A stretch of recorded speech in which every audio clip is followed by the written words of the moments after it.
بعض اوقات آپ پوری انٹینشن کے ساتھ بھی کوئی کام کر رہے ہوتے ہیں، لیکن وہ چونکہ آپ کی طبیعت کے خلاف ہوتا ہے، وہ غم جان نہیں سکتا. جیسا کہ صحیح بخاری میں آتا ہے، نبی علیہ السلام کے جب بیٹا ابراہیم فوت ہوا تو آسم کی آنکھوں سے مسلسل آنسو روا تھے. صحابہ نے کہا یا رسول اللہ علیہ وسلم یہ کیا؟ تو آپ نے فرمایا کہ اللہ تعالیٰ آنسوؤں کے اوپر گرفت نہیں کرتا جب تک کہ کوئی آواز نہ بلند کرے، یعنی زبان کے ذریعے کو بات نہ کر دے.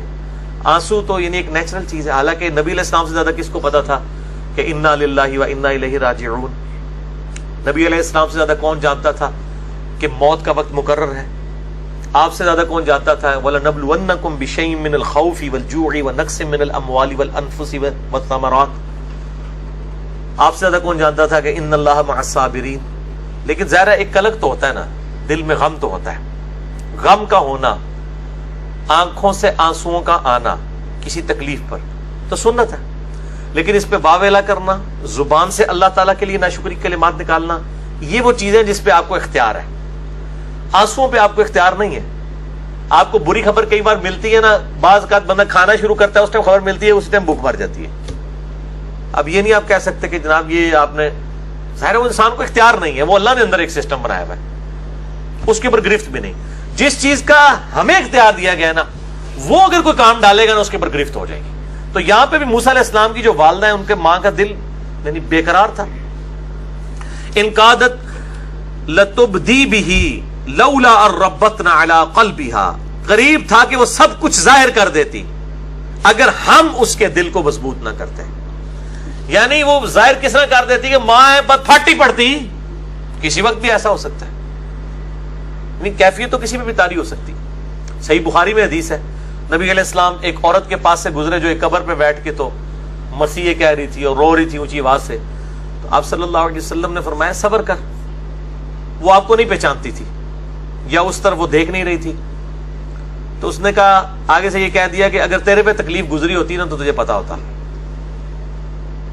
تو آپ صلی اللہ علیہ وسلم نے اس کا کوئی جواب نہیں دیا. آپ صلی اللہ علیہ وسلم آگے چلے گئے. باقی صحابہ نے کہا یہ اللہ کے رسول تھے، تو نے اتنی بدتمیزی کی ہے. یہاں تو کسی ایک بزرگ عالم دین کے بارے میں کوئی یہ نہیں سن سکتا. میں آپ کو نبی علیہ السلام کا کریکٹر اور کردار بتا رہا ہوں. وہ عورت دوڑتی ہوئی حضور کے پاس ہے، یا رسول اللہ غلطی ہوگی، یہ ہوگی، وہ ہوگی.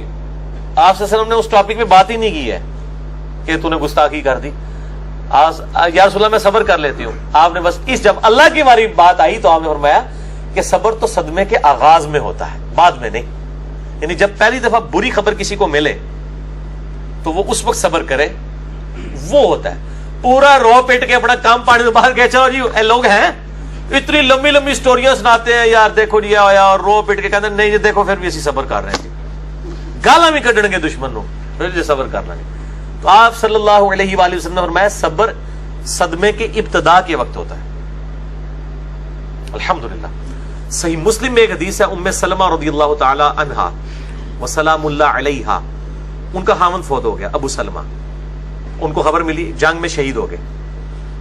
انہوں نے نبی علیہ السلام سے ایک دعا سنی ہوئی تھی کہ جو شخص مصیبت اور پریشانی میں اگر ایک دعا ہے ایسی وہ پڑھ لے تو اللہ تعالیٰ اس صدمے کی کمپنسیشن اس سے بھی بہتر فرما دے گا. اور دعا آپ کو پتہ کیا ہے؟ انا للہ و انا الیہ راجعون. یہ مشکات میں آپ کو کتاب الجنائز چیپٹر پہلی جلد کے اندر، اس میں پہلی فصل کے اندر مل جائے گی. بے شک ہم اللہ ہی کے ہیں اور ہم نے بھی اللہ ہی کے پاس لوٹ کے جانا ہے. یعنی اگر مطلب ہمیں کوئی نقصان پہنچا ہے یا ہمارا کوئی مر گیا ہے یا مالی نقصان ہوا ہے تو یہ نقصان ہو گیا، اللہ کے پاس چیز چلی گئی تو ہم نے بھی ایک نہ ایک دن ہم نے بھی تو چلے ہی جانا ہے. اس چیز بھی چلے گی تو کیا ہوا، چاہے وہ مال تھا، چاہے دولت تھی، چاہے کوئی سٹیٹس تھا، کوئی عہدہ تھا، کوئی رشتہ دار تھا، کوئی بھی چیز تھی. اللہم اجرنی فی مصیبتی، یہ پہلا حصہ تو قرآن میں بھی ہے.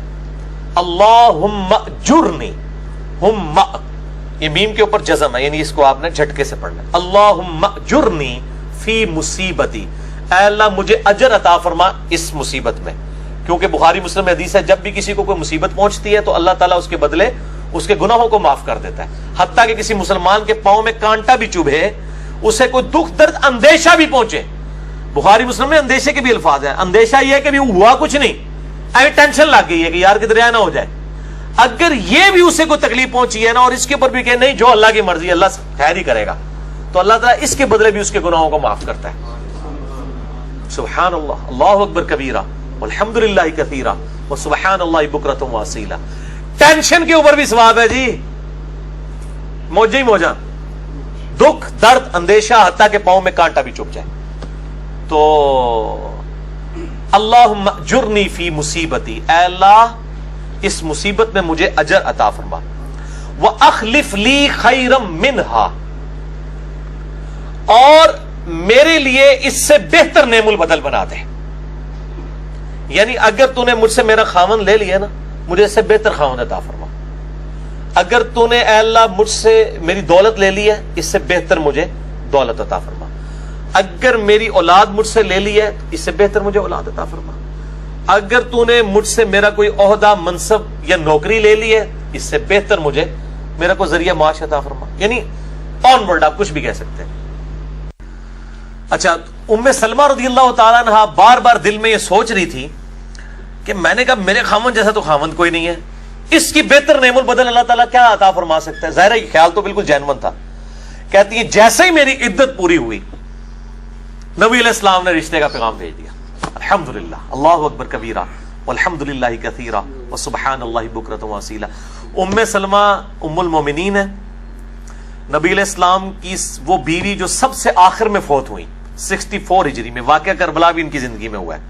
سب سے آخر میں فوت ہونے والی بیوی ام سلمہ ہے سلام اللہ علیہا، اور ان کی ہسٹری پیچھے سے یہ ہے. لہٰذا یہ دعا آپ یاد رکھیں، انا للہ و انا الیہ راجعون. اے اللہ ہم خود بھی تیری ہی طرف سے آئے ہیں، سب کچھ تیری طرف سے ہے اور تیری ہی طرف لوٹ کر جانا ہے. اللہم اجرنی فی مصیبتی، اے اللہ مجھے اجر عطا فرما میری اس مصیبت میں. واخلف لی خیرا منہا، اور میرے لیے اس سے بہتر نعم البدل عطا فرما دے. یہ میں نے بالمفہوم ترجمہ کیا جو اردو لنگوسٹک کے پوائنٹ آف ویو سے. یہ دعا جو ہے وہ آپ ضرور یاد کریں. اور مشکات کے اندر آپ کو کتاب الجنائز جو چیپٹر ہے اس کے اندر آپ کو یہ دعا مل بھی جائے گی.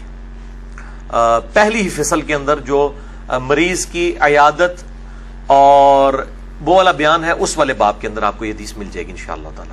بلکہ مشکات کی پہلی جلد مجھے لا دیں. میں اب چونکہ ایک گفتگو جو ہے وہ ہوئی ہے اس حوالے سے، تو میں نمبر بھی بتا دوں تاکہ ان لوگوں کے لیے جن کے پاس لکھی ہوئی نہیں موجود ہے تو ہماری ویب سائٹ ahlsunnatpak.com سے مشکات جو ہے وہ ڈاؤن لوڈ کریں، اور اس میں سے یعنی اس کی عربی لنگوسٹک جو ہے اس کو دیکھ کے اس دعا کو یاد کر لیں. انا للہ و انا الیہ راجعون، اللہم اجرنی فی مصیبتی واخلف لی خیرا منہا. لیں آگے، لیں مشکات ادھر سے آگے پکڑا دو مجھے. چونکہ میرے وہ پلاننگ میں نہیں تھی، ظاہر میں نے درس اس طریقے سے تو پلان نہیں کیا ہوتا. جو بھی بات اس ٹائم اللہ تعالیٰ ذہن میں ڈالتا ہے اس حوالے سے میں اس کو بیان کرتا چلا جاتا ہوں. اب کیونکہ یہ دعا بڑی کریٹیکل ہے، اب جن لوگوں نے یہ چیز دیکھنی ہے تو انہوں نے ضرور کہنا ہے جناب کہ جی ہمیں تو وہ جو ہے وہ دعا جو ہے وہ ملی نہیں ہے. کبھی کوئی کچھ کہے گا تو میں وہ پہلے ہی جو ہے نا وہ اس میں کلیئر کر دوں کہ یہ کلمات جو ہے نا وہ دیکھیں. الحمدللہ بڑی آسانی سے مل گئی ہے. یہ مشکات کے اندر ایک چیپٹر ہے. پہلے تو مشکات دکھائے نا جی فرحان صاحب ان کو، یہ ہماری فیوریٹ کتاب ہے. مشکات از دا انسائکلوپیڈیا آف حدیث. اہل سنت کی مین سٹریم کی 13 کتابیں، بخاری، مسلم، ابو داؤد، ترمذی، نسائی، ابن ماجہ، الموطا امام مالک، مسند احمد، سنن کبریٰ البیہقی، المستدرک للحاکم، اور کئی کتابوں کے یہ نوٹس ہیں. شیخ زبیر علی زئی صاحب رحمہ اللہ تعالیٰ کی تحکیم اور تخریج کے ساتھ اہل سنت پاک.com پہ 6294 احادیث کا یہ مجموعہ موجود ہے. آج سے تقریباً آپ سمجھ لیں 700 سال پہلے لکھی گئی ہے. امام ولی الدین تبریزی المتوفا 748 ہجری نے اس کو لکھا ہے. یہ المتوفا لفظ جو ہے فا کے اوپر کھڑا زبر ہے. لکھنے میں یہ متوفی ہوتا ہے لیکن عربی میں سے متوفا پڑھا جاتا ہے. جیسے بشرا ہے وہ بشری لکھا جاتا ہے لیکن اس کو بشرا پڑھا جاتا ہے. ٹھیک ہے. مستفی لیکن پڑھا مصطفیٰ جاتا ہے چھوٹی یہ کے ساتھ. تو یہ المتوفا ہے، یعنی وہ فوت ہوئے 748 ہجری میں. اور شیخ زبیر علی زئی المتوفا 1435 ہجری، یعنی تقریباً 700 سال کے بعد انہوں نے اس کی تحکیم اور تخریج کی، صحیح اور ضعیف کے حکم بھی لگائے. اس میں جو کتاب الجنائز ہے اس میں انٹرنیشنل نمبر کے مطابق حدیث نمبر ہے 1618.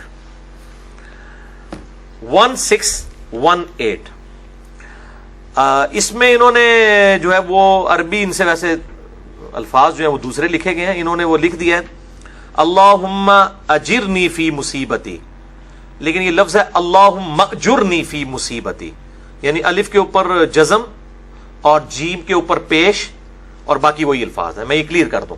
وَأَخْلِفْ لِي خَيْرًا مِنْهَا، تو نبی علیہ السلام کا رشتہ ان کے پاس آیا اور وہ ام المومنین بن گئی. یہ دعا ہر وقت آپ کو، مجھے جس نے اس دنیا میں رہنا ہے اس کو غم کی خبر ملتی ہے.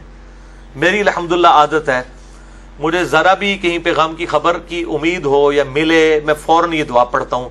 ابھی تک تو اللہ تعالیٰ نے میرے ساتھ بڑی مدد والا معاملہ فرمایا ہے. یہ دعا ضرور یاد کریں. غم اور مصیبت اور پریشانی اور نقصان کے وقت جیسے ہی آپ کو پہلی دفعہ خبر ملے تو یہ دعا پڑھ لیں، انا للہ و انا الیہ راجعون اللہم اجرنی فی مصیبتی واخلف لی خیرا منہا. تو اللہ تعالیٰ بہتر، یعنی آپ کو کسی نے بتایا کہ جی آپ کو تو یہ بیماری لگ گئی ہے، ڈاکٹر نے بتا دیا، اسی وقت پڑھیں انا للہ و انا الیہ راجعون اللہم اجرنی فی مصیبتی واخلف لی خیرا منہا. ٹھیک ہے. کسی کا بچہ فوت ہو گیا، ایکسیڈنٹ ہو گیا، فوراً یہ دعا پڑھیں. وہ جو ہونا ہے وہ ہو گیا ہے، وہ نہیں ریورس ہو سکتا، لیکن دعا پڑھنا تو سکپ نہ کرے کم از کم. اور یہ اسی صورت میں ہوگا جب اس دعا کو آپ بار بار ریپیٹ کرتے. یہ ویسے بھی آپ دعا پڑھتے رہیں، دن میں آپ کو کئی نقصانات ہوتے ہیں. کبھی جو بندے کو ٹھوکر لگ جاتی ہے، کبھی بندہ جو کسی معاملے میں لیٹ ہو جاتا ہے، ٹھیک ہے، کوئی اور نقصان کی خبر، مطلب آم 1 کلو خرید کے لائے تھے، آدھے داغ ہی نکل آئے ہیں، انا للہ و انا الیہ راجعون. وہ دن لڑائی باز بے شک کر لیو لیکن دعا پڑھ لو. ٹھیک ہے. بعض اوقات موٹر سائیکل پہ چلتے وقت کوئی پنکچر ہو جاتا ہے، موٹر سائیکل گاڑی پنکچر ہو جاتی ہے، گاڑی کا اے سی خراب ہو جاتا ہے اچانک. یہ تو پوری زندگی کے اندر چھوٹے چھوٹے غم تو ہے نا. تو یہ دعا کنٹینیوسلی پڑھتے رہے، اس کو حرز جاں بنا لیں. بچوں کو بھی یاد کروائیں، بڑوں کو بھی یاد کروائیں، تاکہ یہ تو پوری زندگی رہنا ہے. کیونکہ یہ اللہ نے کہا ہوا ہے وَلَنَبْلُوَنَّكُمْ بِشَيْءٍ مِّنَ الْخَوْفِ وَالْجُوعِ وَنَقْصٍ مِّنَ الْأَمْوَالِ وَالْأَنفُسِ وَالثَّمَرَاتِ وَبَشِّرِ الصَّابِرِينَ. ہم ضرور تمہیں آزمائیں گے، کچھ تھوڑے سے خوف سے، بھوک سے، جان اور مال میں نقصان کے ذریعے. پھر خوشخبری ہوگی، بشارت ہوگی صبر کرنے والوں کے لیے. الذین اذا اصابتہم مصیبہ، اور اللہ نے بتا دیا کہ کن لوگوں کے لیے بشارت ہے کہ جب ان کو کوئی خبر پہنچتی ہے، کوئی تکلیف پہنچتی ہے مصیبت کی، قالوا انا للہ و انا الیہ راجعون. اس وقت پھر وہ یہی کہتے ہیں کہ ہم بھی تو اللہ ہی کے تھے، ہم بھی اللہ ہی کی طرف لوٹ کے جانے ہیں. اگر ہماری یہ چیز کا نقصان ہو گیا، یہ اللہ کے پاس پہنچ گئی، کسی کی بھینس ہی فوت ہو کے پہنچ گئی اللہ کے پاس، تو ہم نے بھی اللہ کے پاس ہی جانا ہے. یہ دعا قرآن میں اتنا حصہ ہے. اور ساتھ اللہم اجرنی فی مصیبتی، اے اللہ مجھے اجر عطا فرما اس مصیبت میں، یعنی ظاہر مصیبت کے بدلے اجر تو ملتا ہے. وَأَخْلِفْ لِي خَيْرًا مِنْهَا، اور اس کا مجھے اس سے بہتر نعم البدل عطا فرما. الحمدللہ، اللہ کے وعدوں پہ یقین رکھیں، انشاءاللہ اللہ تبارک و تعالیٰ اس کا بہتر نعم البدل عطا فرمائے گا.